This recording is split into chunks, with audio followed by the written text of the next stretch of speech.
Baik, saya minta waktu beberapa menit saja. Hari ini bukan hari yang mudah. Kita sedang berada dalam situasi yang tidak ideal. Target bulan ini belum tercapai, ada beberapa miskomunikasi antar divisi. Dan saya tahu ini membuat teman-teman merasa lelah, bahkan frustasi. Saya di sini tidak untuk menyalahkan siapapun, kita semua punya tanggung jawab yang sama. Yang saya ingin sampaikan adalah kita masih punya kendali atas arah kita ke depan. Kita tidak bisa mengubah masa lalu, tapi kita bisa memutuskan bagaimana kita melangkah hari ini.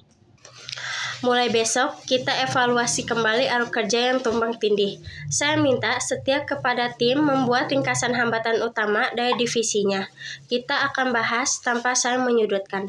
Fokus kita bukan cari siapa yang salah, tapi bagaimana kita bisa lebih kuat sebagai tim.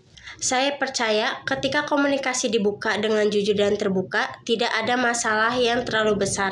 Dan saya percaya pada tim ini bukan karena kalian sempurna, tapi karena kalian mau belajar dan berkembang.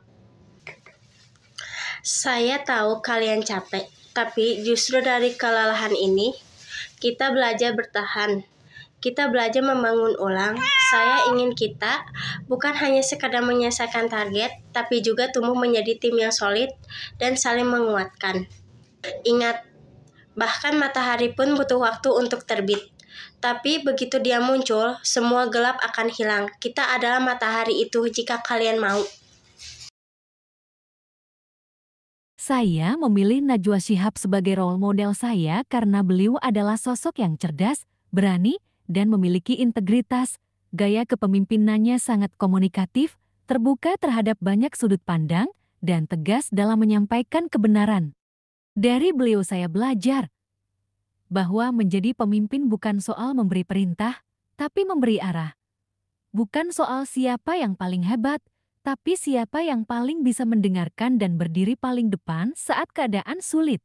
Motivasi saya untuk menjadi pemimpin adalah menjadi suara bagi yang tidak bersuara, menjadi tempat bertanya bagi yang bingung, dan menjadi alasan seseorang tetap semangat menjalani harinya. Terus yang paling saya suka sama video beliau yang ini. Awal ketika memutuskan untuk berhenti dan memulai hal yang baru itu ada ketakutan, tapi ketika itu saya berpikir harus mencoba lebih dulu. Ada resiko yang harus diambil, tapi menurut saya itu harus dan layak dilakukan karena saya juga ingat ada satu ungkapan Cak Lontong, hidup yang tidak dipertaruhkan tidak akan pernah dimenangkan. Dan untuk memulai hal yang baru, mencoba sesuatu yang lain, ya memang terkadang kita harus berani mempertaruhkan apa yang kita punya.